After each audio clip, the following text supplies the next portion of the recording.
For the best soul food in the Mid-South, it's Shop and Save. 1499 South 3rd, 901-946-4303. Serving breakfast, lunch, and dinner. And some of the items on their menu consist of catfish, spaghetti, chicken and dressing, turkey wings, meatloaf, fried chicken, cabbage, yams, greens, salmon croquette, and the list goes on. Some of the best soul food you ever taste in the Mid-South, it is Shop and Save. 1499 South 3rd. Call them again at 901-946-4303. Been in business since 1991. Shop and Save, 1499 South 3rd, 901-946-4303 for some of the best soul food you'll ever taste.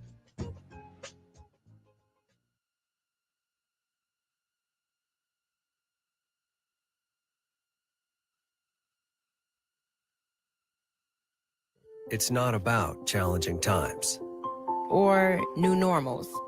It's about staying true to what matters most. And we're more committed than ever to your health. Your safety has always been our top priority. Times may have changed, but they haven't changed who we are. We're here for you every single day.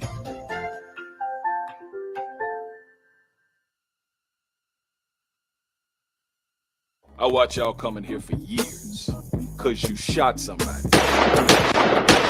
Now your life is shot. You gonna pick that phone up one day, and that girl gonna be done dumped you and raise your child with another man. Or maybe your mama or your grandmama dies. Cause ain't nothing you can do about it. You got 15 to 20 years, state or fed time. Real talk. Don't lose your head, use your head, man. Gun crime, max time.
Welcome. We are live right here, Talk Sports Live, right here on the Talk Bet Live Network. Glad to be joining y'all on today, wherever you may be, however you may be checking me out on today. Definitely appreciate y'all for tuning in, watching, listening, wherever you may be checking us out, man. Whether you're watching live on Facebook, on Talk Back Live with Bob and Josh on Facebook, whether you're watching live on YouTube, youtube.com, Talkback Live Network, live on Twitter at Talkback Live, and on Spreaker, listening live on the Spreaker app. Just search for Talkback Live on Spreaker, and you can find us live there as well as all the podcasts of all the shows we do on there. So, man, glad to be on with y'all today. I am Joshua Midgett here in the building, man, ready to talk some sports live with you guys on today. So it is a Friday. Once again, it is 5:07 and in the evening, and we got a lot of stuff to talk about, man. Got a special guest joining me around 5:35, my man Isaac Simpson, to talk Grizzlies from Sports Ethos. He's got the Grizzlies podcast that they go live after each and every Grizzlies game. He's going to be here to join me today to talk about this crazy series that we got going on that hopefully does not end tonight. Game 6 in San Francisco at the Chase Center. Grizz taking on the Warriors, and that should definitely be a time had by everybody, man, especially coming off what happened the other night, where if you ask some folks, that should have been the end of the series right there. Game 5 in Memphis at FedEx Forum, a sold-out capacity crowd that was not ready to let the season end. And the Grizzlies made sure that the fans went home happy in that situation. So, how y'all feeling, man? We're here. It's the end of the week. Everybody's ready to go into the weekend, man. But if you're in Memphis or if you're in San Francisco, anybody that's concerned with these two teams in this very interesting series that we've had thus far, you might be on edge. You might be feeling some type of way. If you're a Warriors fan, you're definitely feeling some type of way because of the way Game 5 went. And Game 5 was one for the history books. Not because of some type of dramatic comeback, not because of a game-winning shot like we had with, in some of these games or some type of dramatic situation. It will always be remembered for the time that the Grizzlies stomped the Warriors' heads in on FedEx Forum property and 191 Beale Street downtown. You know what I'm saying? That was the place where the crime was committed. And the Grizz committed crimes all over the Warriors' faces that night.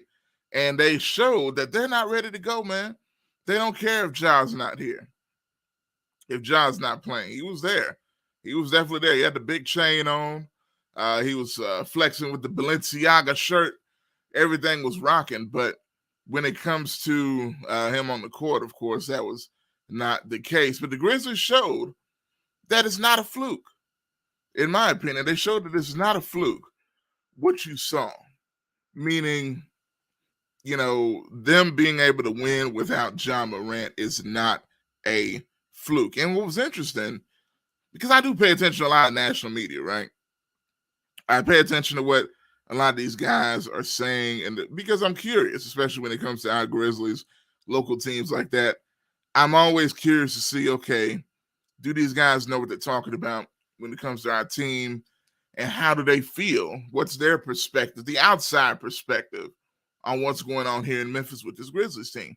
And a lot of what I saw before going into Game 5 was that the series is over.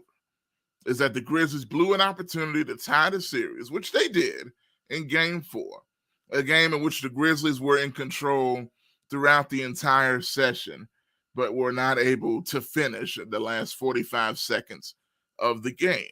The Warriors didn't take the lead until the final 45 seconds of Game 4. And if the Grizz were able to finish that game, it would have been tied 2-2, headed back to Memphis in Game 5, in which we know the Grizzlies won.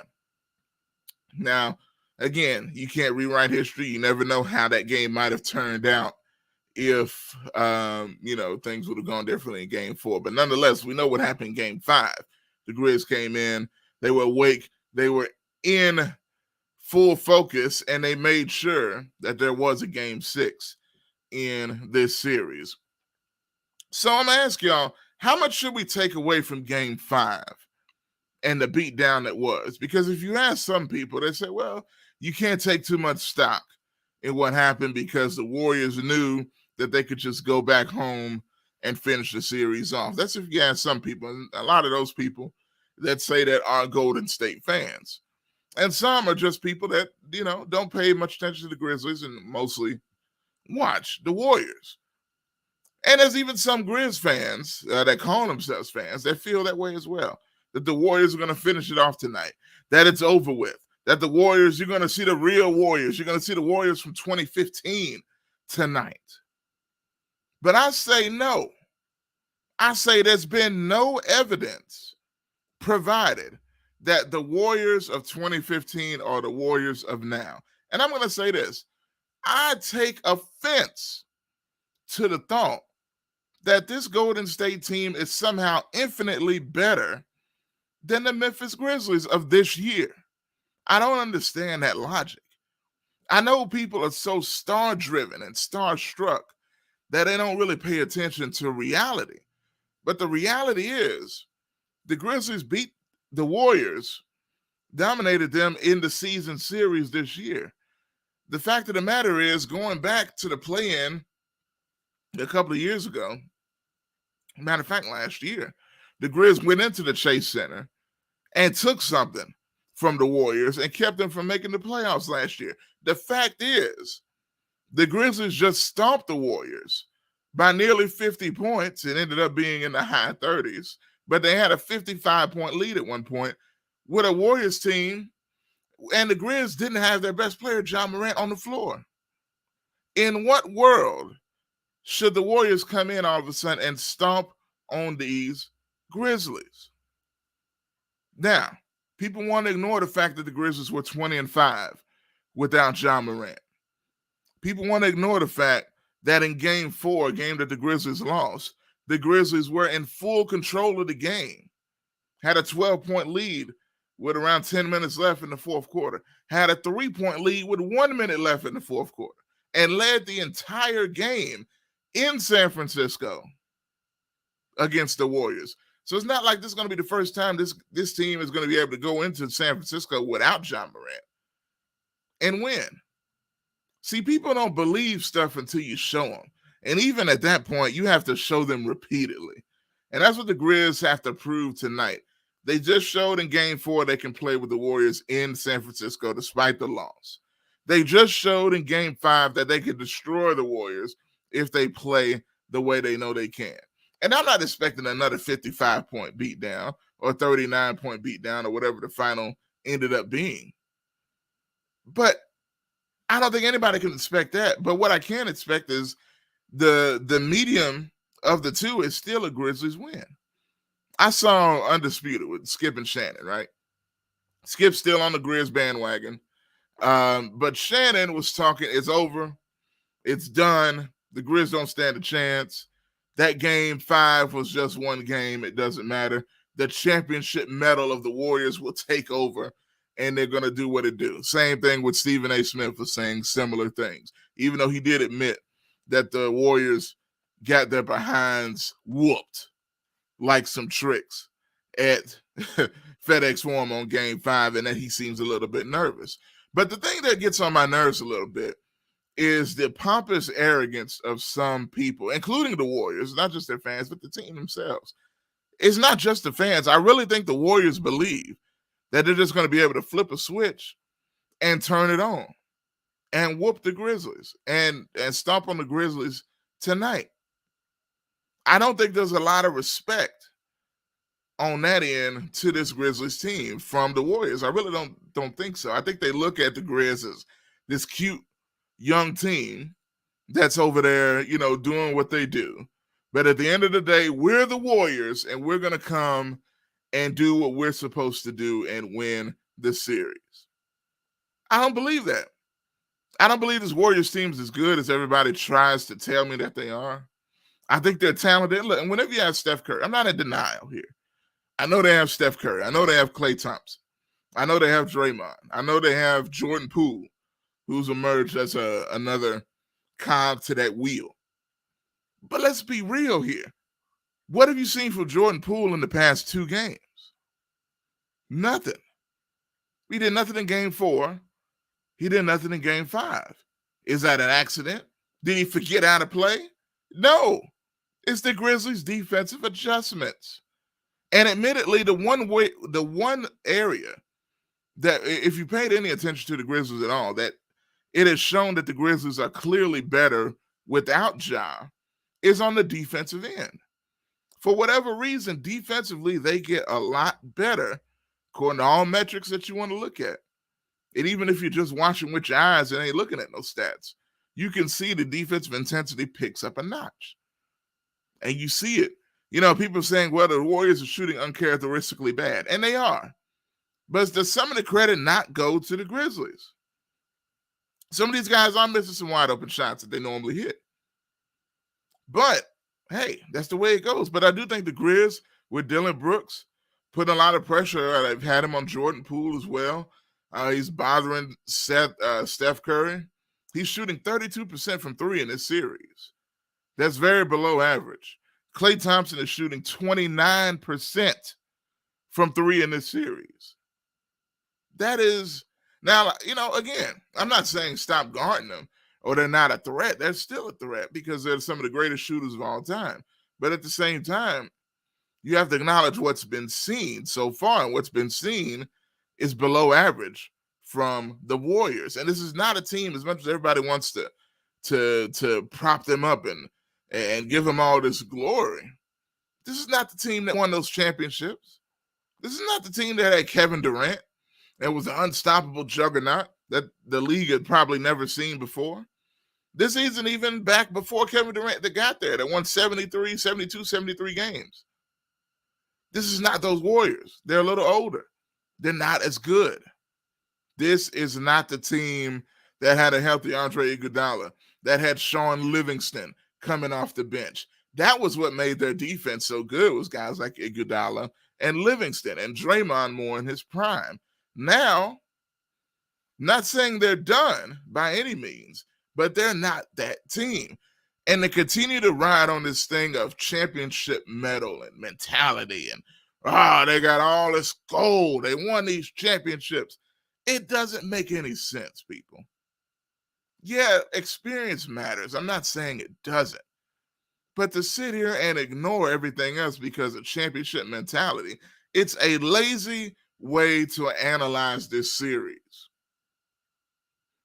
To say, the Warriors got this championship mentality. You're not even really, people that say that, I'm not even convinced they're really watching what's happening. They're watching old tape of the Warriors from years ago when they won the titles. And they're saying, look at that championship medal. That's a different team. That's not this team. I'm not convinced that these Warriors can do that. So let me go to the comments here. I've been doing a lot of talking. Appreciate y'all for joining me. Some of y'all still coming in. Appreciate it.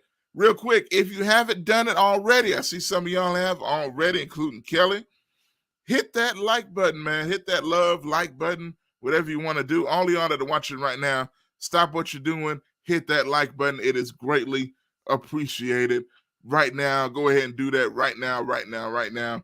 It is greatly appreciated for this channel. If you're watching on Twitter, go ahead and hit that love button or retweet it as well. Also, if you're watching, go ahead and hit that share button as well. If you're watching on Facebook, share this video. Let people know what we got going on over here as well. So much again, very much appreciate. Let's go through some of the comments here. Frankie says, good evening. Go Grizzlies. Absolutely, man. Good to see Norman Red Wing in the building as well. I know he's not a big sports guy, but definitely appreciate you showing support as well. Greg says, good evening, everybody. What's up, man? What's up? Good afternoon, Verdell as well. Verdell says, Grizz in 7. Okay, Grizz in 7. I see you. He also says, that's BS. They wanted to win. They had a place reserved for a party. Yeah, there you go as well. Yeah, the Warriors, people want to act like the Warriors weren't trying to win. Yeah, that is what you said there, no question. Verdell says the Warriors of 2015 are long gone. The Grizz are a better team, and I think an argument can be made. But again, the Grizz have to show it. Got to show up tonight. Frankie said we stopped the Warriors, and they had their full roster. Exactly. I even heard some people bring out the excuse, well, we didn't have James Wiseman. Y'all ain't never had James Wiseman. Ever since Wiseman got drafted, all respect to Wiseman, y'all ain't had James Wiseman. He's barely played. Played for the Bay City Warriors or whatever the G League team is. Don't be bringing up Wiseman to me. He's never been a factor. He will, whenever he plays, and we know it's not going to be in the playoffs, it's not going to be still sometime next year. He'll be good then. But right now, Wiseman is not something to throw up at me. No. Greg says, I say don't count the last 6 minutes of the third and the whole fourth quarter of the last game. Oh, yeah, what are you talking about? Game 5? Yeah, I mean, look, the game was over. So, yeah, let's just go to the 55 points. I agree with that. No doubt. Kelly, what's good? He said, what's good? Hopefully we got a game 7. I'm feeling pretty good about it, man. I'm feeling good. I don't feel like, the only thing I'll say, it's not being superstitious, nothing like that, because I'm not superstitious. But I just don't feel good in saying that the Grizz will definitely win tonight. Not because I don't believe it, but I just don't want to say it for whatever reason. Call me crazy. Fredell says the Warriors about to mess around and find out. Yes, sir. There it is. Grizz making them shoot worse. Exactly. Not that they're just doing it by accident. You know, they just decided to shoot bad when the Grizz came to town. Yeah. Bishop Bob in the building. What's up? He says, good job, Grizzlies. And he's also saying hello to everybody. Good evening, everyone. So shout out to Bob. Y'all say hey to Bob there in the comments. Who's going to be on tomorrow. Verdell says they will be done when we complete this 3-1 comeback. Dwight Rogers says, good evening, Memphis. Looking good, bro. Appreciate it, man. He says, I will be sharing it, my friend. Thank you, man. Thank you, as always. Jet, what's up, man? He says, even without Ja, I've been saying that. If it weren't for the outdated COVID protocols and if they had played Aquaman as soon as he was available, the series would be over. We're just better than them no matter what happens. And the last comment here so far, since they won that first game in Memphis by out-rebounding us, and that would never happen again. We're one of the best rebounding teams in the league. As a matter of fact, to your point, Jet, the Grizz are the top rebounding team in the league in the regular season. They were number one, and as well as top 5 in points in the paint, if not number 1 there as well. So that was a big factor. And Steven Adams, I'm telling you, man, he has been huge. His return has been absolutely major. And I can't wait for him to come back again tonight. Now, I know one thing to watch. He was struggling with his breathing in the previous game, even though he had about 13, 14 more rebounds. He only played about 23 minutes.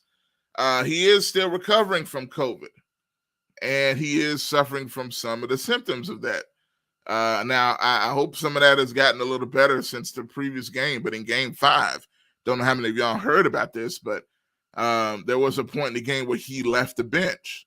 He wasn't there. He was in the back, and I was hearing from some people that he was hunched over, breathing, heaving very hard, and they gave him an oxygen machine. But they have the oxygen machines to help his breathing.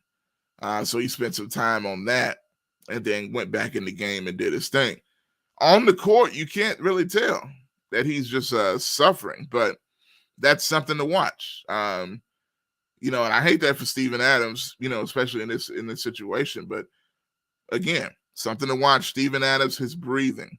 I'm sure the Grizz are going to be prepared for that tonight to give him some breathers when needed. But he is very, very important, and he's proven to not be a liability. Some people felt Steven Adams was going to be a liability to the Grizzlies offense heading into this series, especially defensively, but he has been the key. And if he would have been able to play game 1 and 2, this series might already be over, and the Grizz may already be waiting for the winner of the Suns Mavericks series. So nonetheless, it's going to be very interesting to see what ends up happening tonight. 9 o'clock Central Time, very late game. The game starts at 9 o'clock Central Time. I did find out 10 o'clock Eastern because they are on the West Coast. So yeah, I hope you all are ready for that. I see a lot of folks who are talking online about getting their naps in. So you're at that point, you need a nap. Ain't no hate from me when it comes to that. Looking at some more comments here. Got my guest coming up in a few minutes to continue to talk about this.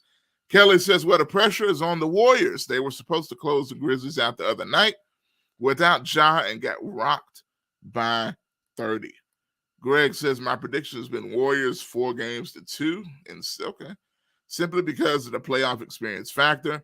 But as I have stated elsewhere, I hope I am wrong, as I was that time I said I do. Oh, man. Oh, Greg, we could talk about that whole thing. I know you've stated many times about that marriage. But Adams is the key to the series, even without Ja. I agree. Agreed 100%. A lot of great comments so far. Y'all keep them coming as well. Got my guests joining me in just a few minutes, so y'all stick around. Also, I'm going to be taking calls a little bit later, not right now. As you see, the phone calls line's not open right now, but a little bit later after Isaac, I'm going to take some phone calls. I want to bring up a couple of more things a little bit later in the show. But so there's that. But again, I'm very annoyed at this theory that the Warriors are just this much better than the Grizzlies. I don't understand where that comes from. I don't understand where that theory comes from. Everybody seems to be, I even see people, people say, oh yeah, the Grizz, whatever, without Ja, whatever. It is what it is. People are starting to preview the Warriors and the Phoenix Suns in the next matchup. I've seen that. What are we doing? The series is not over. And Phoenix, as much as everybody wants to crown them as well, if you want to crown them, well, guess what? You can't crown them yet because Dallas won last night. Do y'all know? I'm wondering if some of these so-called experts on national TV watching the games, because the Dallas Mavericks just pushed the number one team in the NBA, Phoenix, to a Game 7. The series is tied 3-3, Phoenix and Dallas. It's going back to Phoenix for a Game 7. So everybody was ready for this Phoenix Golden State matchup. It's a possibility neither one of them are going to be there. It could be Memphis and Dallas, and I don't think anybody in the world, including Memphis and Dallas fans, would have predicted that would be the case. Now, personally, as a Grizzlies fan, as somebody who's watched just about every game or paid attention or kept up with, I don't think I want to play Dallas. But do I want to play Phoenix? I don't know. Y'all let me know. Would you rather play Dallas or Phoenix if it came down to it in the Western Conference Finals? Or does it even matter at that point if you're in the West Finals that, you'll play whoever's there, of course. But if you had a preference, would it rather be Dallas or Phoenix? And the reason I say that, the Grizz played Phoenix pretty well, despite the fact Phoenix being the number one team by a good margin, record-wise, over 60-plus wins. I think 63 wins Phoenix had. They were clearly the better team in the league, but at the same time, the Grizz were very evenly matched with them. As a matter of fact, I remember one of the last games of the season at FedEx Forum. The Grizzlies beat Phoenix without Ja, without Jaren, without I think Steven Adams didn't play. I think Bain didn't play. It was a big chunk of the main roster didn't play. And Phoenix had all their starters. And the Grizzlies beat them at FedEx Forum. I think Dylan Brooks played, but other than that, most of the core of the Grizzlies was resting for the playoffs. And or they were sick or whatever, or injured. But the Grizz came into FedEx Forum and beat them. So, but Dallas, and the reason I'm setting all that up, Dallas and Memphis has been terrible for the Grizzlies this year. It has been absolutely dreadful to watch the Grizz play Dallas. Not only the quality of the games, but the fact that Dallas whooped the Grizzlies multiple times. And it just seems like the style and the pace that Dallas plays is the complete polar opposite of the way Memphis wants to play. And Luka Doncic gives the Grizzlies fits. If anybody has been up here dominating the Grizzlies, it's been Luka Doncic in Dallas. So that's interesting. Verdell says he'd rather play Phoenix. Kelly would rather play Dallas. That's surprising. Okay. Verdell says if we had Ja, it wouldn't matter to me. I get that. But with Ja, these are games with Ja against Dallas that the Grizzlies really, really struggled. So what's up, Vicky? Good to see you in the building as well, coming through. So, all right, y'all. I'm going to take a quick break. Got my guests coming up on the other side. Y'all continue to hit me up, join the conversation as well in the comments. Got Isaac Simpson joining me. We're going to continue to talk Grizzlies, y'all. Continue to stay engaged as well with the comments. And we will be back right after this. Y'all stick around. A lot more show to come, so y'all stay tuned. For the best soul food in the Mid-South, it's Shop and Save. $14.99 South 3rd, 901-946-4303. serving breakfast, lunch, and dinner. And some of the items on their menu consist of catfish, spaghetti, chicken and dressing, turkey wings, meatloaf, fried chicken, cabbage, yams, greens, salmon croquette, and the list goes on.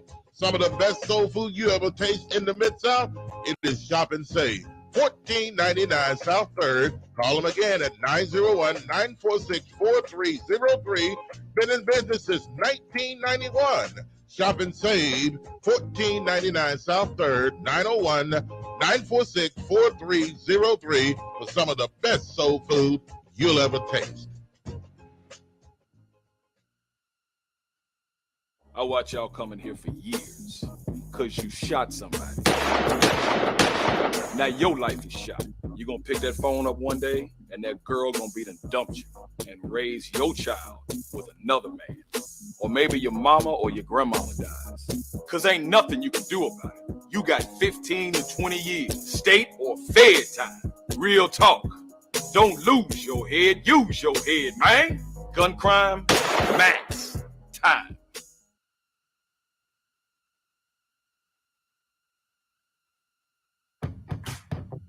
This pandemic has hit us hard, but Tennesseans don't stay down for long.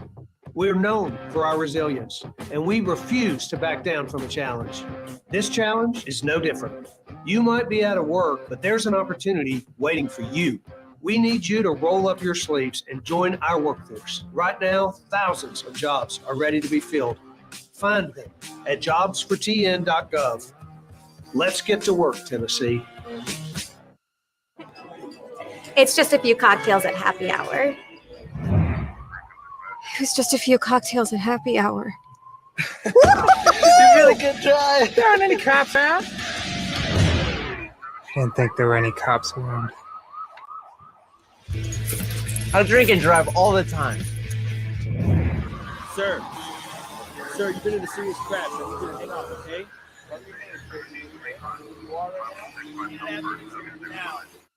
This is Sergeant Chris Richardson with the Tennessee Highway Patrol, here to explain the Tennessee Hands-Free Law, which is a new state law effective July 1st, 2019. In Public Chapter 412, it makes it illegal for a driver to hold a cell phone or a mobile device with any part of their body, to write, send, or read any text-based communication, to reach for a cell phone or mobile device in a manner that requires the driver to no longer be in a seated driving position or properly restrained by a seatbelt, to watch a video or a movie on a cell phone or a mobile device, and to record or broadcast video on a cell phone or mobile device. So, can I still talk on my cell phone while driving? Yes.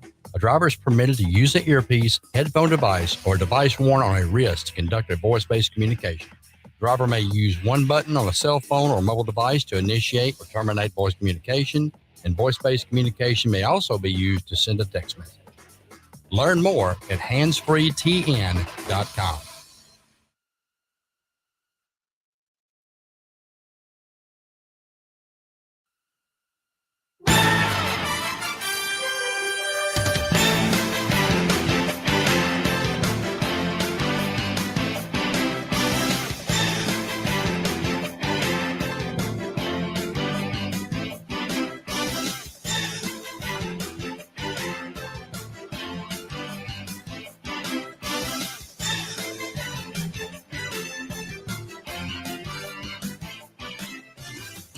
And welcome back to the show, Talk Sports Live. We are in the building on today. You know it's a Friday when you hear that music, and you know who that means is on the show when you hear that music. No, it's not Michael Jordan in the finals. It's not the 2001 finals.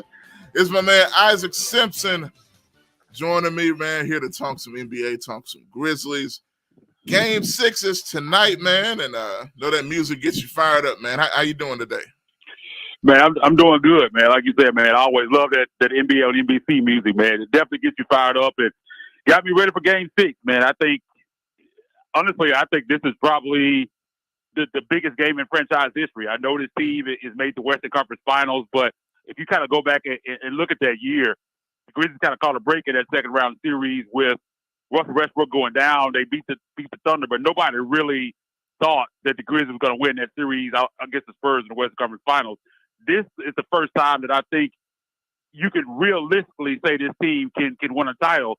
And if you win this game, man, it gives you a big chance of winning this series and moving on to the Western Conference Finals. And possibly, who knows, maybe you get John Morant back at some time and go on this run, man, have a parade on Bill. I think this is huge. And again, man, I really do think this is the biggest game in franchise history. Definitely, man. I think you could definitely make that argument because, it's so much. It's amazing, though, because you got a team. It's so much going into this, right? Because you got a Grizzlies team that I don't think anybody expected even to be in this position when the season started. Of course, you had high expectations after last year, with the Utah Jazz series, but the leaps and bounds of improvement this team made is just unbelievable to even be at this point now. And now, would you say it's almost a disappointment? It may be tough to say that if, and that's, even hard to even think about that, but if they lose tonight, is it possible to say it's a disappointment, or is that going too far? No, I wouldn't say it's a disappointment because, like you said, coming into this season, I don't think anybody thought the Grizzlies were going to be the 2 seed in the West, second best record in the league. I mean, the kind of consensus around people that cover the team and thoughts from the fans was just, can we stay out of the play-in, make the playoffs and stay above that play-in line? And, I mean, they blew past that. I mean, you just see the improvements across the board from John Morant. He was already tremendous, took definitely another step this year. Desmond Bane in his improvement coming into his second year. Just guys across the board. I mean, Zion Williams is a guy who a lot of Grizzlies fans questioned when they took him in the draft, man. Came in really raw. Wasn't expecting much from him this year, man. You got him starting games in the playoffs. Like, I don't think anybody saw that coming. I mean, and Taylor Jenkins, I think, as a coach, took some strides, made some strides as well. I just think this team took a big leap. But a lot of people don't realize that this front office still views this as a rebuild. So I think you get to the second round, man, opportunity to get to the Western Conference Finals. I think at this point it's pretty gravy. But I think once a team exceeds expectations to this level, man, you just want more and more. So I think the Grizzlies fans, I think there might be some people upset, but anybody looking at it objectively, man, even if they end up losing this series, especially when you saw what's happened in this series, I think you have to be kind of proud of where they are, and this future is super bright. Oh, no question, man. Talking with Isaac Simpson, covers the Memphis Grizzlies for Sports Ethos and the Tigers as well with Rivals.com, Tiger Sports Report as well, talking about the Grizz right now. And what do you think about this, man? I saw you tweeting about this, and you just reading my mind because I felt this way all week, just looking at coverage and reading fans and all sorts of things about this series. Where is this prevailing thought that Golden State is just infinitely better than the Grizzlies, and the Grizz really, it seems that some people don't even belong on the same floor as the Warriors at the end of the day? Where does that thought come from? What do you think that comes from? Man, it's wild. I mean, and it's definitely coming from Warriors fans, and it's not just Warriors fans. The national media kind of pushes this narrative as well. And when I look at it, to me, and some people might think I'm crazy, and I have reasons to back this up, I think even if the Grizzlies go on to lose this series, if they lose tonight or they win tonight, force Game 7, they lose this series, I still feel like the Grizzlies, if everything was square, it's a better team. I mean, you go back to Game 1. They lose that game by 1. And one of the big reasons why they lost that game was offensive rebounding. The Warriors just beat them up on the offensive boards. If you have Steven Adams in that game, I know it's woulda, coulda, shoulda, if, or whatever. Yeah. If you have Steven Adams in that game, I believe the Grizzlies win Game 1. Like, I'm 100% convinced. There's no question in my mind they won that game if Steven Adams wasn't in COVID protocol and Taylor Jenkins starts him and he plays the normal minutes that he plays, they win that game. And then you go back to Game 4, which the Warriors played a horrible game, and for some reason, the Warriors have shot pretty much outside of Game 3. They haven't shot well the entire series, and for some reason, people just want to say it's the Warriors not playing well, other than the Grizzlies are playing good defense on them. It doesn't have anything to do with the Grizzlies, just the Warriors not showing up, basically. That's kind of the narrative you get. But if John Morant is playing in that game, Game 4, I think they win that game going away. And if those two things happen, that last game at FedEx Forum, that would have been the Grizzlies wrapping up the series 4-1. Mm-hmm. And you've had, like you said, Steven Adams essentially missing 3 games because he played in Game 3, but it was sparingly in that game. You've had Bane hobbled in 4 to 5 games of the series. You've had John Morant out for 2 games. You have Dylan Brooks, who had a tough game in the game that he came back, but when you're being real about it, he's their best perimeter defender, and it's not a coincidence that you saw what happened in Game 3 when he wasn't out there. He's missing 2 games. When you take all that to account, and Golden State struggling with this team without Ja Morant, barely squeaked out Game 4, and then got the doors blown off without him in Game 5. To me, it's clear that if this series had started and everybody was healthy from here to Game 5, going into this series would be over, in my opinion. I just think the Grizzlies are the better team, and that's not disrespecting the Warriors at all. They're a really good team, but I just think the Grizzlies are better. I mean, and I think if you look at those reasons, also, and I can't remember, I don't have the exact numbers in front of me, but it's something crazy out of the amount of minutes that in this series, the Grizzlies have led for like 80% of the minutes in this series. Yeah. I mean, the facts are right there in front of you, and people just don't want to understand that. And that's what I hate, because if the Grizzlies go on to lose this series, when people look back on it historically, it's just going to be all, well, if the Warriors are supposed to win, they veteran championship team, Grizzlies young, weren't ready, and they just lost. And that is not what happened at all if they do go on to lose this series. No doubt.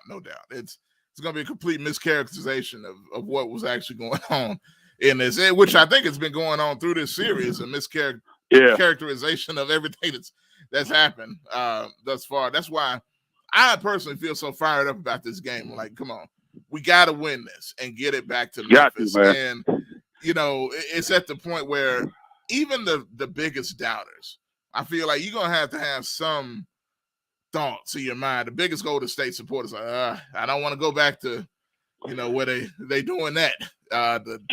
They whooping tricks in that building. I don't know. Whooping tricks and everything, yeah. We don't want to see no more tricks whooped, man. I don't think that's not what they want, man. I don't think they want to get back on that plane and come back to Memphis. That's because I can't even imagine, man. The crowd was tremendous for Game 5, man. If they come back for Game 7, there's not going to be a roof on FedEx Forum, I don't think. I'm telling you. Yeah, I mean, literally, that thing, they're going to be walking around on Beale Street with the roof. You know what I'm saying? At that point. But talk about turn to a football stadium, open air, man. Yeah, that happens. the new Liberty Bowl, right? And that's a whole nother thing. But, you know, but as far as Game 5, talk about how shocked were you to even see that happening. Now, I know we're talking big about the Grizz and all that, and we know how good this team is even without Ja. I don't think anybody in their wildest dreams expected what we saw then. How'd you feel about that and just watching it take place as it was happening? No, man, I felt like the Grizz had a really good chance of winning the game. I thought going in that they would win because, like I said, I know this team, and I just didn't feel like they were going to go out like that. I felt like they were going to come home and play a tremendous game because, I mean, we've seen this team time and time again, man. Most teams, if you lose a guy like Ja Morant, it's lights out. Yeah. Like, that caliber player, if he's out, your team is usually done. And time again, man, next man up with this team was Ja and other guys all season. They found ways to still win ball games, even beat good teams. You saw them beat Phoenix without Ja, Milwaukee, Brooklyn. Yep. I mean, they were still able to get big wins when Ja wasn't playing. So this team has kind of been seasoned and conditioned to be able to play without him. But I don't think anybody saw that coming, what we saw in Game 5. I mean, the Grizzlies could have picked their number. I mean, they ended up winning by 39, but it wasn't even that close. Like, the Grizzlies could have won that game by 70 if they had kept their players in and really wanted to. No question. The Warriors just gave up. I mean, they were done by late in the second quarter. Like, they were, and Mike Brown kind of waved the flag early in the third quarter and kind of took all the guys out. But just a tremendous performance. I mean, the Grizzlies, they went back and forth a little bit at first, but, man, there was a stretch where I think Golden State Warriors, the Warriors turned the ball over 3 or 4 times in a row, and the Grizzlies scored on every one of them. Melton was getting deflections, knocking down threes. I mean, they were just getting anything they wanted in that game. And I think that game is big for the Grizzlies because I think being able to win a game like that against them, I think that's going to build tremendous confidence for them. And I think they've discovered some things that I don't think Golden State has an answer for. When you look at adjustments for these two teams, I think the Grizzlies have advantages. And the only thing I think that Golden State can do is hope they make a lot of shots. If they don't make a lot of threes, they don't have an answer for Jared Jackson Jr. They don't have an answer for Steven Adams. I mean, there's nothing that they can do. They just don't have the personnel to stop those guys. And Jared is a guy who plays off of confidence, and I think he's ultimately confident right now. Yes. And I think he's discovered that they can't stop him.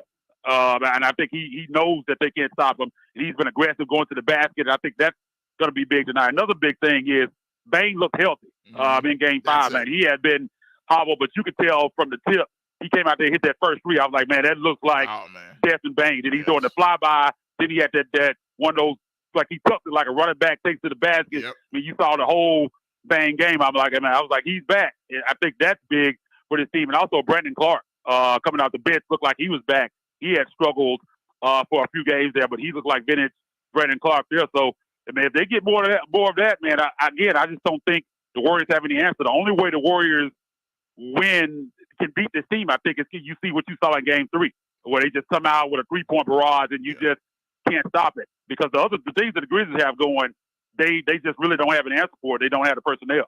I agree 100%. I think that's a great point, man. And that's the only thing you worry about with the Warriors, because you never know when that barrage comes sometimes. Because they can't do that. They absolutely can. And that's one of the things through the years, not as much lately, but in the past, man, the Warriors were so, they would just demoralize you with the constant barrage. You almost want to quit at that point.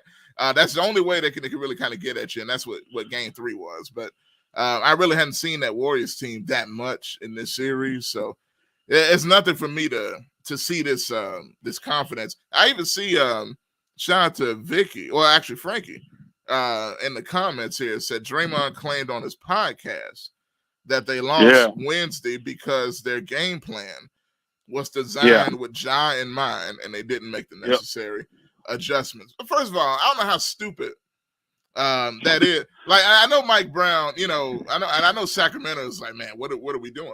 But because he ain't putting no good stuff on tape, that's for sure. That hasn't been a good audition for him. I know they're like, damn it, man, this the guy we hired, because he hasn't looked good in these two games, even though he won one of them. I mean, it was without John Moran, and they didn't play particularly well in that game at all. So it's got to be funny, man. Sacramento, even though they hadn't made the playoffs in a long time, they're still choking in the playoffs. It's pretty amazing to see that. But I mean, I'm almost glad to hear Draymond saying this though, because one, either you're stupid that you forget that Ja wasn't playing, even though he didn't play the game before. How are you still gaming? What? I didn't see that. To me, I just feel like he's straight up lying, or they're the dumbest team in the world, because I didn't see them blitzing Tyus Jones. And they thought he was Ja or something like that. I just saw them get beat, so I don't know. I think what one thing that it says is that they're searching. And if you're in Game 6 of a series, a close and competitive series, you shouldn't be searching for anything at this point. Exactly. And I think that's a good sign for the Grizzlies. I think that means that the Grizzlies are doing some things that they don't really quite know how to counter. Like I was saying a minute ago, I just don't think they have any answers. I just think that's kind of a cop-out, and he's just kind of come up with an excuse. But going into Game 6, what are you going to do for Jaren Jackson Jr.? I mean, you can't stop him. And there's 2 games in a row where they just haven't been able to stop him. And again, man, if he doesn't stop this up with fouls, man, they can't handle him. And Steven Adams makes a big difference. And Warrior fans were kind of joking about that. When people were talking about that, the Grizzlies missed Steven Adams. They're like, oh, well, he's not going to be able to play in this series. He's going to get pick and rolled off the floor. And I knew that wouldn't be the case, because the things that he does for his team are huge. And again, I think he's a bigger part of this team than people even give credit for, because not only he's number 1 offensive rebounder in the NBA, number 1, and that was a problem that the Grizzlies were having early in the series. They definitely shored that up in the last game and came close in the game before that since Steven Adams been back.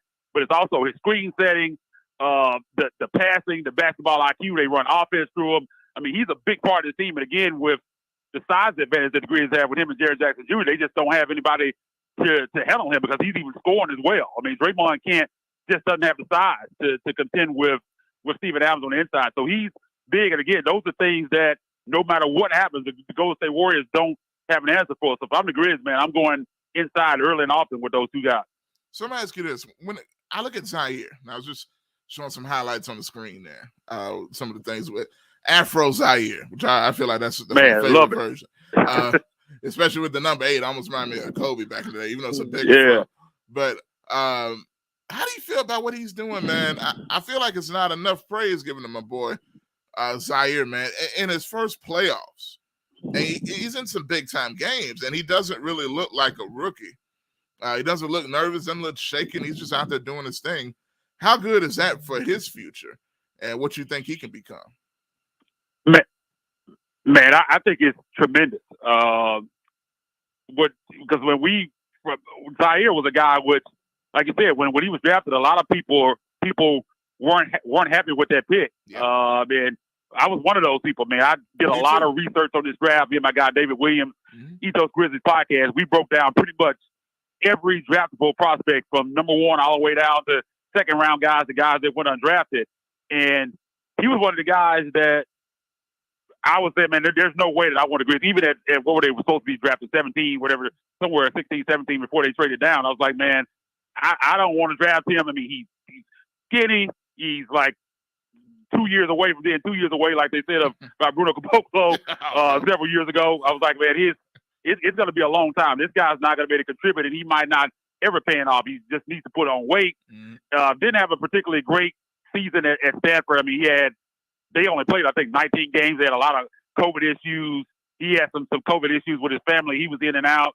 And I was like, man, this is not the guy that you want to draft. So when they moved up and you still had guys like Moody on the board both nights, guys like that on the board, I was like scratching my head when they took him. Yeah. But this front office, Zach Kleiman, who's executive of the year, by the way, shout out to King Kleiman. Yes, sir. They know what they do. They know what they're doing when it comes to drafting guys. And you look at the development that he made from early in the year. I mean, he was a deer in headlights out there early in the season, and you saw it. I mean, at first he was just basically standstill corner three shooter. That's the only shot he would take. And as the season went on, you saw it kind of advance to other areas, shooting threes from the top of the key, and then he started taking to the basket. You could just see that confidence grow. When he missed that time, he talked about sitting out and how the game slowed down for him, and you could see it. But I don't think anybody thought going back to October that this guy would be playing playoff minutes and being able to be in rotation, even starting some games when Dylan Brooks was out for suspension. And like you said, man, the poise that he has, I mean, he doesn't look like a rookie at all. Like, he doesn't look like the moment's too big for him. I mean, and he had some big shots in that Timberwolves series. He's been tremendous. And I think going forward, I think we saw Desmond Bain kind of get handed the keys to that Summer League team last year. I think we're going to see a similar situation with Zaire this year, and I think he's going to take another big leap for this team. I mean, you just see the potential there, man. And when he puts on weight, when the length, the defensive potential, man, I think he's going to be a big time player for this team. And I don't think anybody thought that would be coming, especially not this soon, back in October. Yeah, no doubt, man. I mean, you got this guy with all the confidence in the world stepping into these shots, as you can see right there, another corner three. Yeah, he's like hunting threes. Like, he's not even. It's not like they're just passing the ball. He's like, oh well, I'm open, so I'll take it. He's hunting shots. Like, he's confident stepping in, taking that shot. And that, again, that's a complete night and day difference than what we saw earlier in the season. No doubt, man. Talking with Isaac Simpson, covers the Memphis Grizzlies sports ethos and the Tigers for TigerSportsReport.com as well. And talking Grizz right now, man. But so much, man. You know, it's one of those things you feel that little nervousness, but at the same time, I feel a lot of confidence for tonight heading into this game, man. But what is one thing, if you had to pick just one thing that you want to make sure you see? And for me, I'll just go ahead and give what I think. I don't want Jaren. I love Jaren shooting threes, and I think he's done a much better job of balancing inside and out. You know, hey, you can drive too. They got guys that can't handle you driving to the basket, posting up sometimes. I want to see the complete Jaren game. You hit them threes when you open, but don't forget about the inside and taking advantage of your size and what you can do. And especially, it seems like he does that better with Steven Adams than without, which is kind of surprising in that instance. But what do you think about that? And what's one thing you want to make sure you see tonight? Yeah, man, I agree with you 100% on that. Because I would love to see Jaren, especially against this team, inside first. And when you get those 3-point shots, take them if you're wide open. But take it to the basket, man, because they just don't have an answer for you. I mean, you get guys in foul trouble. It takes it to the basket. And the one thing that he's been doing this series that he has struggled with at times is just finishing at the basket. Yeah. And he's been doing that this year. I mean, he's even rebounding the basketball now, which has always been a big knock on him. There's plays where he's getting 2 or 3 offensive rebounds, putting it back up, dunking it back in, and those are things that we haven't seen from him. And those are the things that he can do against this team. That's the advantage that you have. I think when you have Jaren shooting threes in this series specifically, you're bailing them out. But just keep taking to the basket, till they prove that they can stop you, and I don't think they can. But I think one big thing tonight is you don't want to see what you saw in Game 3. Come out, don't let Golden State, because they're going to come out and try to throw a haymaker immediately, and they think the Grizzlies are young and try to get this crowd going and try to put them out of this game because the pressure is on them. And if you can stay connected, stay close, even have a slight lead, kind of what we saw in Game 4, and keep that crowd out of it, the longer that goes on, I think the more and more doubt is going to creep into this Golden State team. Because as we said earlier, they ain't trying to come back to Memphis. So just kind of withstand that early run, because they're going to come out and try to throw a haymaker. Just don't let them get off like that. Because again, man, once those three guys get rolling downhill, man, they can knock you out of the game early. That's definitely what you don't want to see. You want to see this thing is a close game to stay connected and keep that crowd out of it. And I think if the longer that goes on, I think it's an advantage Grizzlies. Definitely, man. And last thing I want to ask you, man, how we feeling about Dillon now? Because after Game 4, I think everybody had all the trade packages ready, for the offseason for Dillon. But and look, I was fired up, man, about it. I can't even lie to you, especially I'm when right it there was with right you, there. But I was glad to see how he responded. He still can't. The shot is just not working. He hit one, but it's just not going well. But I was happy to see him give up the ball, and you could tell it's in his mind in a good way of what he needs to do for the team. And I don't think Dillon. I know there's a lot of angry thoughts put out there. Some of it I think was a little bit of an overreaction by some people, even though I get it. But I don't think Dillon is really a selfish person or player. I think he wants. I think he thinks him taking those shots is the best for the team. But I think especially in a game like this, sometimes he's like, all right, he's getting his Black Mamba on when it's not who you are, bro. So hopefully that's under control. But how do you feel about how he responded, and do you think he's going to continue to do the right thing? Yeah, man, I think he responded tremendously. He still had a couple bad shots. For some reason, his shot is just broken right now. Like he's missing the whole rim. Like he had one where he just hit the backboard, didn't hit any rim at all. I don't know what's going on with his shot, but he's just lost that right now. But there were several times in that game where he would get a pass and he'd be open for three, and shots that he would have definitely let it fly if that had been Game 4. That he pump faked and drove to the basket, and that's what you want to see. You want to see him driving to the basket. And as he said in the post-game press conference the other night, that at the end of the day, one thing that you're going to get from him, from DB, is tremendous defense. He's going to put the effort in on that end. So as long as he's giving tremendous defense, that was another issue in Game 4. In that fourth quarter, he wasn't even playing great defense. Like Steph was kind of killing him a little bit there late in that game, so that kind of made it even worse with the bad shots that he was taking. It wasn't even a give and take with that situation. He was giving them up on both ends, and that's not what we saw in Game 5. And you just want to see him play within himself, because he's going to give you effort on the defensive end. Man, just take it to the basket. I mean, I don't mind you every now and then taking a wide open three, because I mean he's done it. He's going to shoot threes if he's open, and he can knock down those shots. And just for some reason lately, man, he's just been off. But man, just keep taking to the basket, keep playing defense, and just don't put up threes with 14 seconds on the shot clock. Man, that's just not what you want to see. If we get the effort that we saw in Game 5, I think it's going to be fine. Because again, I don't think it was a coincidence that you kind of saw the Warriors go off from the perimeter in Game 3 the way they did without him being out there. He matters on the defensive end. There's no question about that. And I think that's one thing we don't need to forget. When we talk about benching Dillon, I mean, that defense, you don't really have a guy that can put that level of intensity on guys like Curry or even Jordan Poole, which I think he's been a reason why Poole has been absent. The pool has been empty the past. Yeah, he was terrible.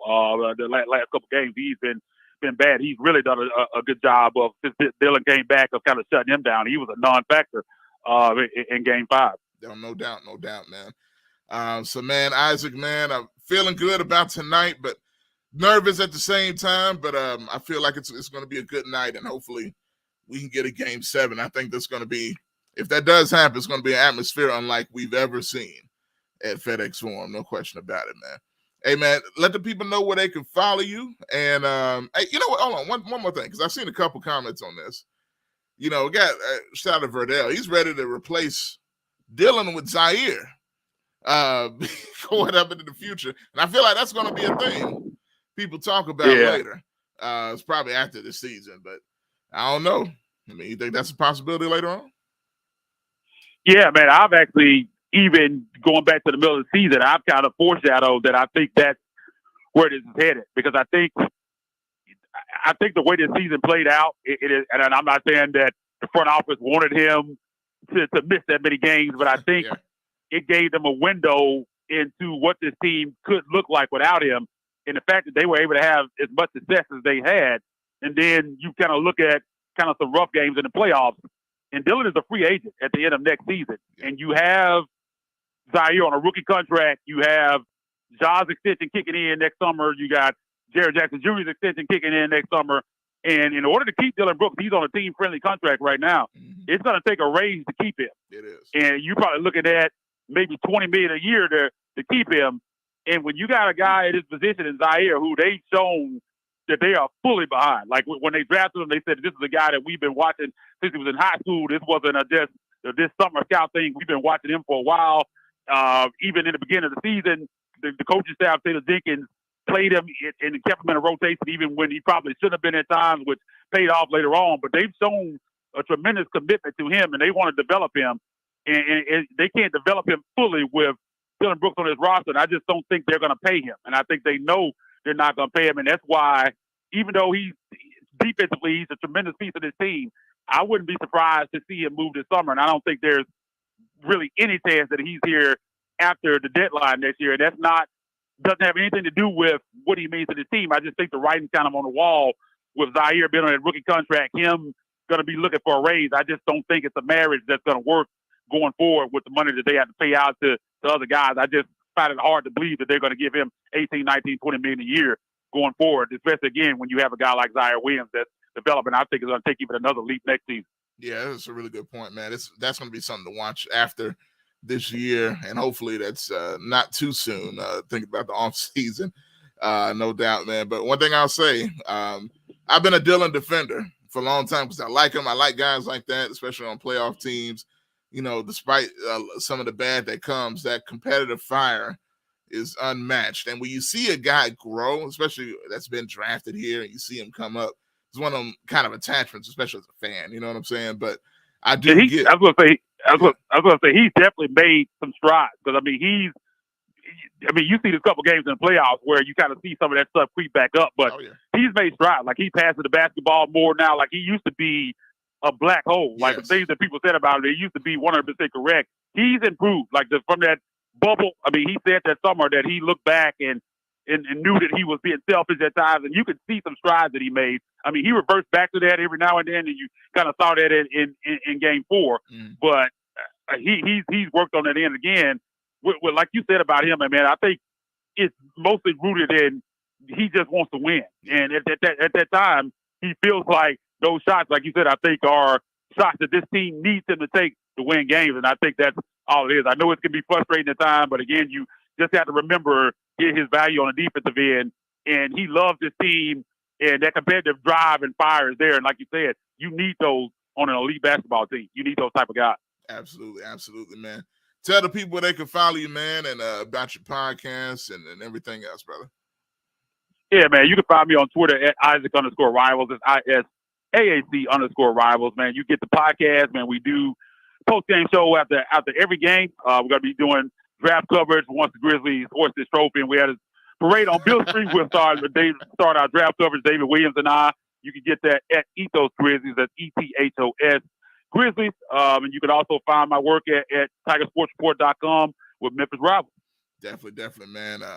Shout out to the Tigers as well. Definitely gonna be talking about that, I'm sure, this offseason too, man. But shout out to the football team as well with that whole Liberty Bowl thing. $200 million they're putting into the what was it? Simmons Bank. I'm forgetting the new Simmons name. Bank. Yeah. Liberty Bowl, Simmons Bank Memorial.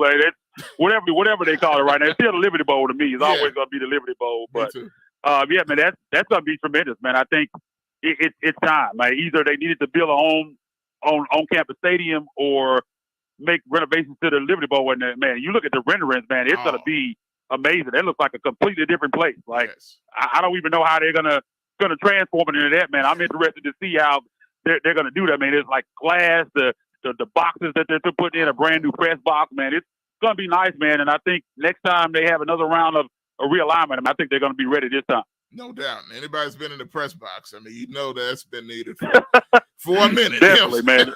No doubt about that. I remember that, man. But, man, Isaac, I appreciate you coming on, man. We're definitely going to do this again, hopefully next week, talking about the Western Conference Finals. No doubt. We'll do, man. Man, thanks for having me on, man. Jump on anytime. Definitely, man. All right, that's Isaac Simpson. As always, with some great stuff. Talking Grizz, man. We're going to take another break, and we'll be back. Got a few more things I want to talk about before I get out of here, but y'all stay tuned. Keep the comments coming. Those likes, those shares, all of that stuff. Appreciate all the support today and always, and we'll be back right after this. You're watching Talk Sports Live right here on Talkback Live Network. For the best soul food in the Mid-South, it's Shop and Save. $14.99 South 3rd, 901-946-4303. Serving breakfast, lunch, and dinner. And some of the items on their menu consist of catfish, spaghetti, chicken and dressing, turkey wings, meatloaf, fried chicken, cabbage, yams, greens, salmon croquette, and the list goes on.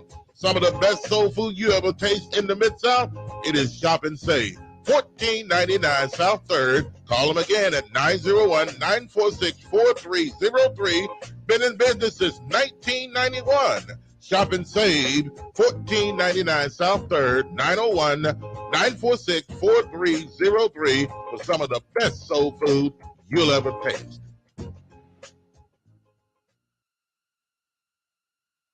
This is Sergeant Chris Richardson with the Tennessee Highway Patrol. Pedestrian safety is a two-way street. Both drivers and walkers need to do their part to keep roads safe. When you're walking, remember, the drivers may not always see you, so remember to use these tips to continue to walk safely. Wear bright clothes. Always use crosswalks and obey signs. Lights and reflectors should be used. And finally, keep alert and do not walk distracted. This message brought to you by the Tennessee Highway Patrol.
Welcome back to the show, Talk Sports Live.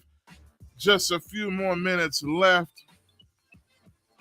So much going on, man. Want to get to a couple things going on in the rest of the playoffs real quick here. And one thing I'm noticing, just a thought, something I want to get out there. Here's something. I've never been a superstar guy, right? You talk about superstars, you talk about LeBron, you talk about, the greats that are in the league. Y'all know who the superstars are. But here's my thing. When I say I'm not a superstar guy, doesn't mean I don't respect them or admire them or looking at them in awe of what they can do. But as far as being all-consuming about the superstar and their importance, I've never been that guy. Now, the Grizzlies finally have one in Ja, and you see how important it is to winning culture and national attention.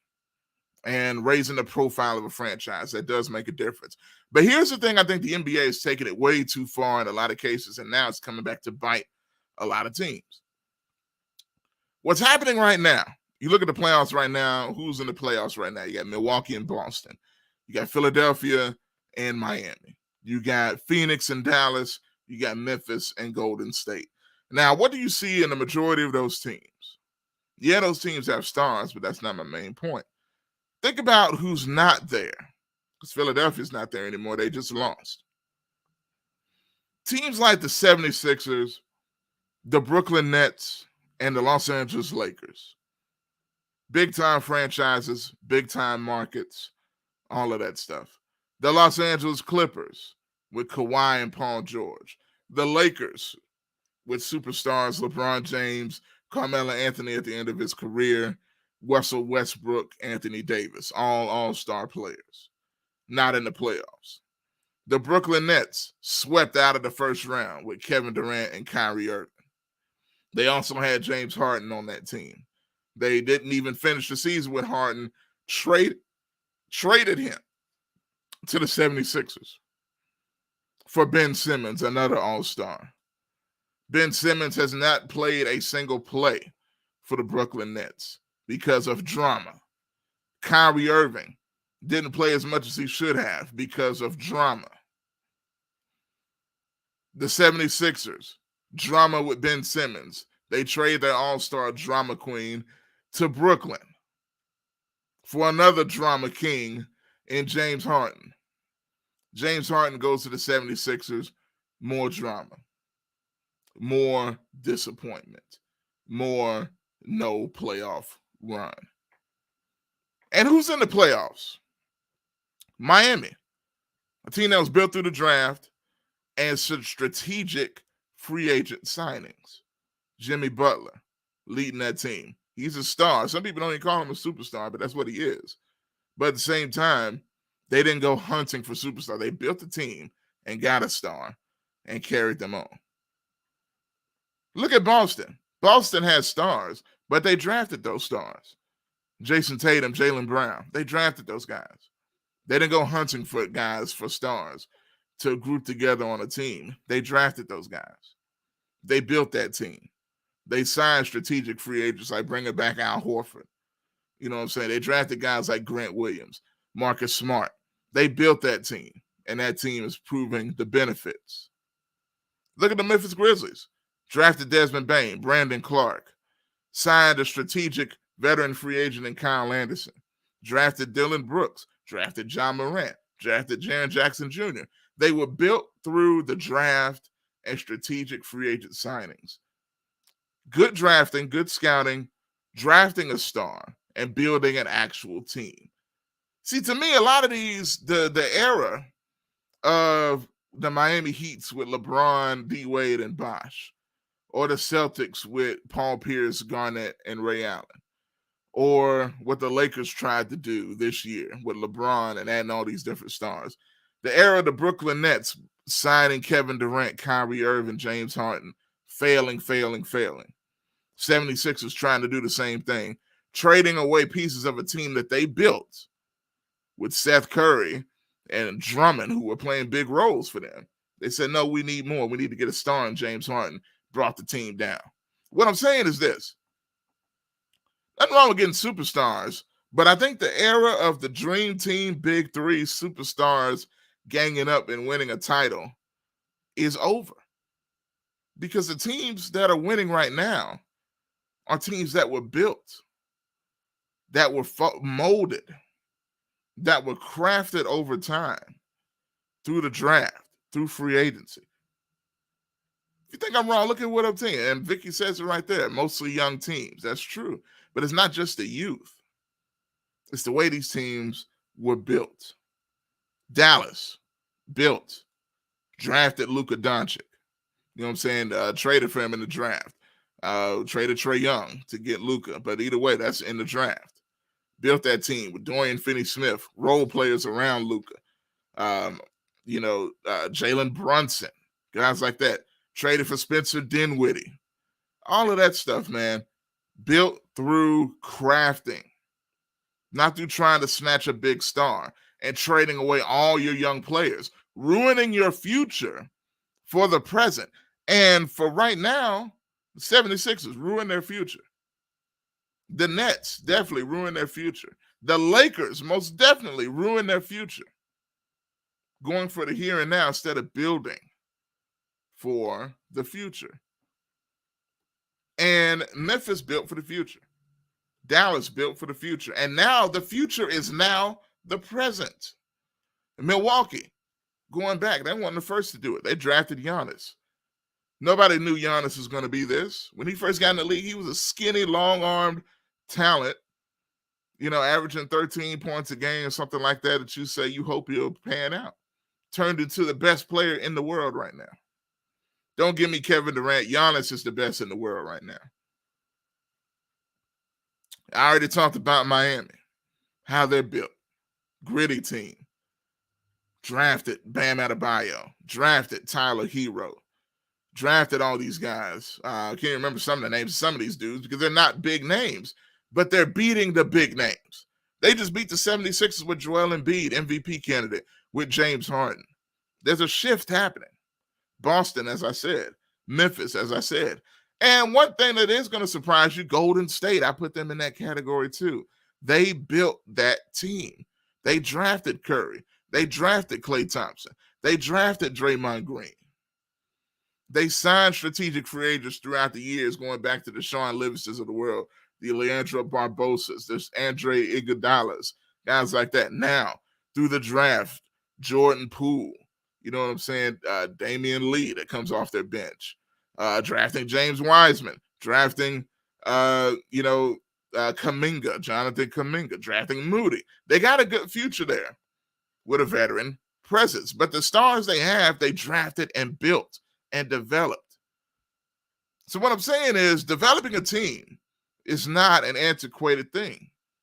If you do it right, it can pay dividends, and you don't have to always go for the big prize all the time. Sometimes the big prize is in the patience. And the Grizzlies, when they started over with their front office, got rid of the Chris Wallaces of the world and all those other guys, it took patience.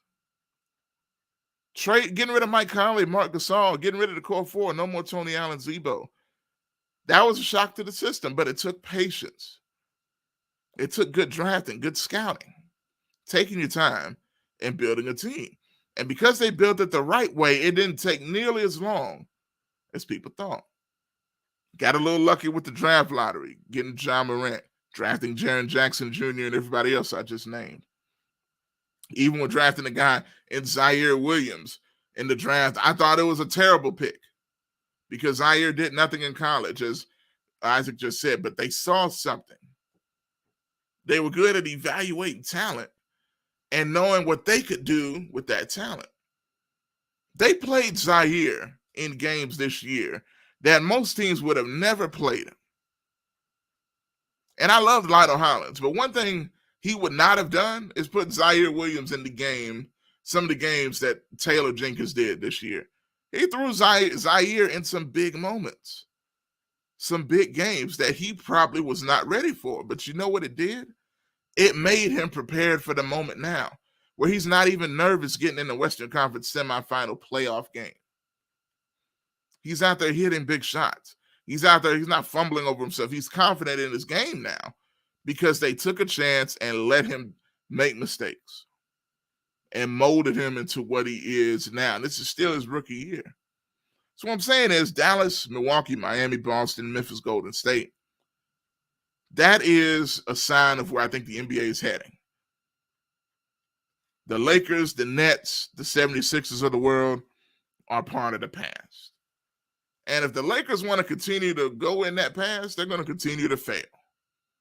They have an old, antiquated, stupid, arrogant system. You got Magic Johnson being an advisor, and Magic has never been good at anything to do with coaching or signing players. Magic plays 2K when he's in a real role of a general manager. You know what I'm saying? He doesn't really. Magic was a great player, but anything outside of that, no. And you see the way the Lakers are. They got too many cooks in the kitchen because they say, we're the Lakers. We don't need to draft guys. We don't need to build teams. We don't need to do that. We're the Lakers. We just sign stars and trade all these young suckers out of here to get me a LeBron, get me a Russell Westbrook. Well, who are some of those young suckers you traded, Lakers? I'm not talking about the Lakers too much, but I'm just making a point. Look at some of the guys that the Lakers traded away to get the superstars that they were trying to get. Guys like Lonzo Ball, Brandon Ingram. Look at what he's doing with the Pelicans right now. He was in the playoffs. Took the Suns to the brink in the first round. Brandon Ingram looks like a superstar now. Looks like a new Kevin Durant. Who else that trade? Guys like Josh Hart, good role player. Guys like Julius Randle gave up on him because they wanted the here and now. They didn't want to develop the young talent that they had there. Julius Randle, doing what he's doing with the Knicks. And there's other examples I can think of. Let's just really look at it. And even now, the Lakers have some young guys if they want to stick to them, but they might trade them because they don't care about the future. But these teams that are winning, Dallas, Milwaukee, Miami, Boston, Memphis, Golden State, cared about the future. And now they're reaping the benefits. All those teams, who are we talking about heading into the season as the people that were going to be in the championship game? Everybody talked about the Brooklyn Nets and the Los Angeles Lakers. Kevin Durant, Kyrie Irving, James Harden versus Westbrook, LeBron, and Anthony Davis. Oh, that's going to be great. Well, guess what? The Lakers were one of the worst teams in the West. And the Brooklyn Nets were an absolute joke of a disaster. So with that being said, let's look. And I think there's a change taking place in the NBA. While Milwaukee, nobody even talks about Milwaukee won the championship last year. Giannis was putting up 50-point games in the finals. It's a different NBA now. Even Phoenix. Another team that you could put right in there. So that's just something I wanted to bring up, man. Kind of my commentary on the NBA and the state of things right now. Let me read these last few comments before I go. Get up in here. Vicky said mostly young teams. That's right. She also said veteran players aren't as hungry as the younger players. I think that's a good point, but they're also getting older. That's one thing I think is happening too. Kelly says, I bet if a lot of money wasn't guaranteed, the NBA could cut a lot of this BS going on. So these players these days are getting way more money than the players in the 80s and 90s, and those guys rarely missed a game. The players today will miss a game because of a hangnail or they need some rest. That's a good point, especially when you look at Kyrie. That's a whole other thing. And last comment here, Kelly says, I thought for sure Williams was not a good pick, especially with Moody available, but turned out to be a great pick. Yeah, I wanted Moody as well, but did you see Moody? I think Moody's still going to be good if you get a chance to play with all the guys that Golden State has, but it paid off in the end. But, man, that's going to do it for me. Appreciate everybody tuning in, watching, listening, whether you're watching on Spreaker, listening on Spreaker, watching on Twitter, YouTube, or Facebook. I appreciate the support. As always, check us out. Some shows tomorrow as well. I'm going to put the schedule up as we go off the air. But I'm out, man. Let's Talk Sports Live. I'm Joshua Midgett. Appreciate you for watching.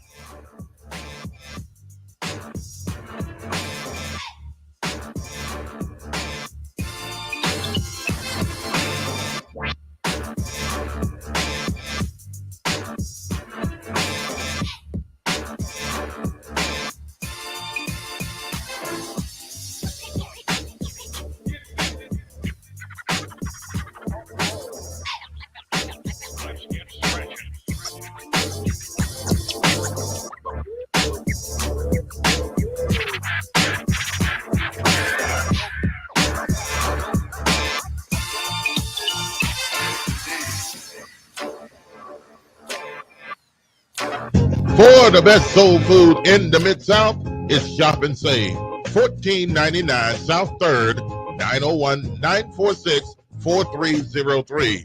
Serving breakfast, lunch, and dinner. And some of the items on their menu consist of catfish, spaghetti, chicken and dressing, turkey wings, meatloaf, fried chicken, cabbage, yams, greens, salmon croquette, and the list goes on. Some of the best soul food you ever taste in the Mid-South? It is Shop and Save. 1499 South 3rd. Call them again at 901-946-4303. Been in business since 1991. Shop and Save, 1499 South 3rd, 901-946-4303 for some of the best soul food you'll ever taste.